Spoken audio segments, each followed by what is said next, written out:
Welcome to my thesis research proposal. Today I'll be looking at the reflections on the childhood experiences of late diagnosed autistic adults in the Black community. We're going to start off with a brief introduction before heading into the literature review. Then I'll present my research question, methodology, ethical considerations, and the limitations. The Canadian Health Survey on Children and Youth, or the CHSCY, is a survey that runs every few years in Canada to get an idea of the state of health for children in Canada. And according to the 2019 version, 1 in 50 children in Canada receive an autism diagnosis before the age of 17. Autism is more prevalent in the lower half of household income quintiles. The median age of diagnosis is actually 3.7 years.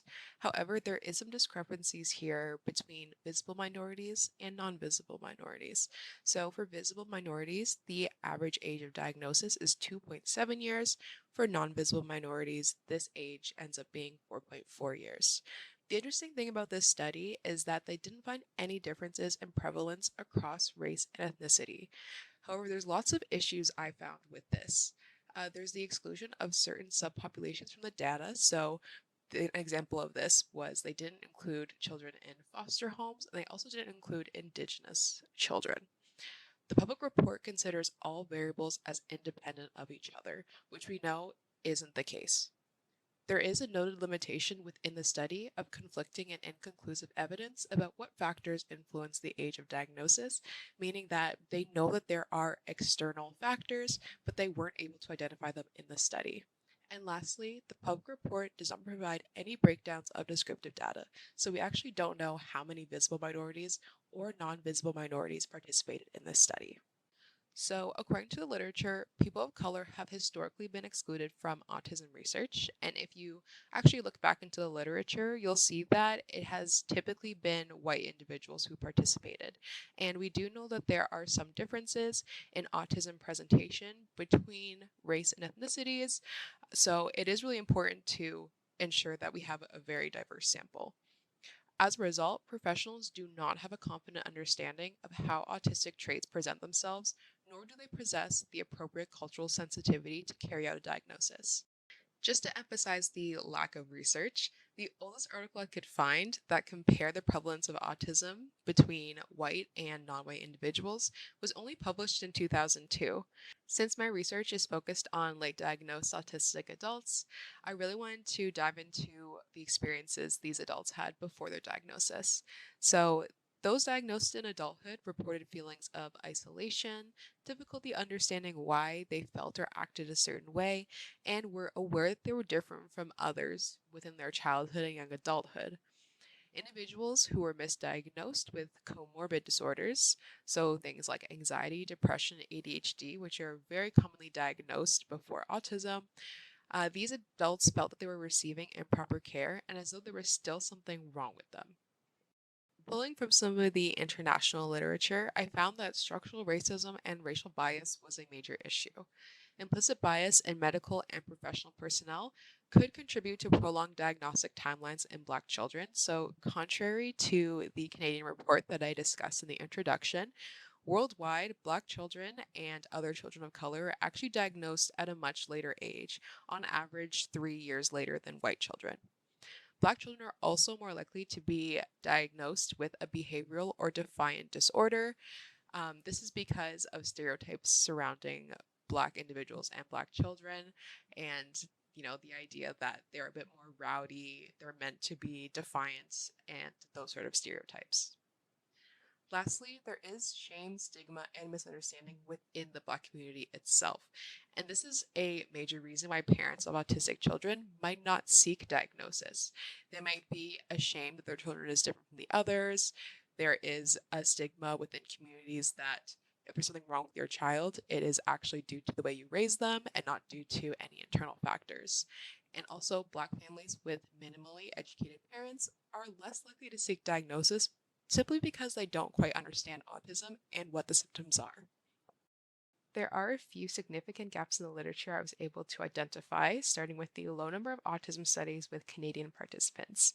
A lot of them tend to be American or even worldwide, but there isn't a ton in Canada, surprisingly, and it's really difficult to apply American results to a Canadian demographic just because of differences like access to healthcare. So, even though there are some similarities in the demographics of America and Canada, it's still really hard to generalize those results to a different nationality. There's also a low number of studies on autistic adults specifically within Black communities. Typically, when there's a study on autistic adults, they focus on several racial demographics. Also, studies with only Black participants end up being focused more on children, which is really great, but not what we want to see here. There's also a major focus on barriers over experiences. And honestly, I'm more interested in the experiences because the barriers have been identified. We know what they are. And I just want to see what individuals experience pre and post diagnosis. Based on all this information, my research question is, how do late diagnosed autistic Black adults describe their socio-emotional and educational experiences pre-diagnosis, and how have these experiences shaped their post-diagnostic development? Within this context, late diagnosed will refer to autism diagnoses occurring after age 10, which is above the average. Socio-emotional experiences will refer to experiences within the context of relationship with others or the self, including things like social interaction, belongingness, mental health, and sense of self. And then educational experiences will be the experiences within school as a physical place, within the actions of learning, and the education system. Moving into the methodology overview, this study will be using a qualitative methodology framework, and it will be looking at the data through an exploratory, phenomenological, and Marxist lens.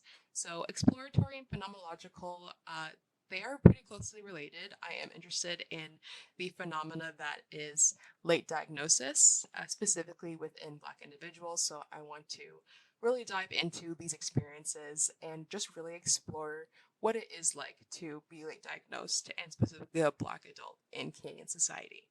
I'll also be using the Marxist lens because I'm interested in seeing if any themes pop up that show how different power imbalances or inequities within society are contributing to this phenomenon. There are two paradigms upon which this research will be situated, critical and interpretive. So just for a brief overview, the critical paradigm wants to raise awareness and investigate inequalities and injustices. There is participant involvement within the research process just to ensure that injustices are accurately addressed. For the interpretive paradigm, it's really an exploration and understanding of experience. Theory is developed from observation, and data emerges through interaction and dialogue between the researcher and the participants. Talking a bit about participants now, our target is 20 participants, as this is on par with the literature in related topics. The participant pool will include Black identifying individuals, so for example, those of African or Caribbean descent or mixed race individuals. We want our participants to be 18 years of age or older and Canadian residents. Additional inclusion criteria includes receiving an autism diagnosis, either a formal or self-diagnosis at 10 years of age or later.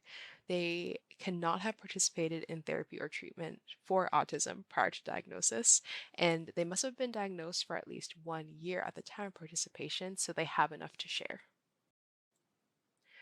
I've chosen two different methods for data collection, hopefully in a way to diversify the data, but also allow participants to choose what they're more comfortable with. So for the interview, it will of course be single participant, whereas the focus group is going to be up to 4 participants. They will both be semi-structured, so we'll start out with a set of interview questions, but then the idea is that from there, we'll just have a natural conversation about experiences. They will differ a bit in time length. The focus group will be a bit longer just to allow for more time since there's more people participating. There are a couple limitations I have identified so far with my research. The first being the population specifications. So they are fairly narrow, and this might make recruitment a bit more challenging just due to the available pool of participants. And when we look back at the literature review and consider that there are some barriers to diagnosis, this would probably decrease the availability even more. Secondly, recognition of self-diagnosis as a valid form of diagnosis. So the choice to do this kind of sends back again to those barriers to diagnosis. Some people may not be able to receive a formal diagnosis for whatever reason. So perhaps they understand that they identify with the symptoms of autism and kind of self diagnose and self identify as autistic. However, there is the chance that some participants who identify as autistic wouldn't actually meet the formal criteria in the DSM-5, which could skew the data. And we can't verify whether this self-diagnosis is accurate, meaning we can't ask participants to justify why they have a diagnosis. My hope is that my research is able to shed a bit of light on what it's like to be a late diagnosed autistic. This kind of thing isn't really present in the literature, but I think it's really important that we take a look at people who didn't receive a diagnosis later in life and weren't able to put a name to what it was that they were feeling or experiencing, and as a result felt fairly alienated because of it. Thank you so much for listening.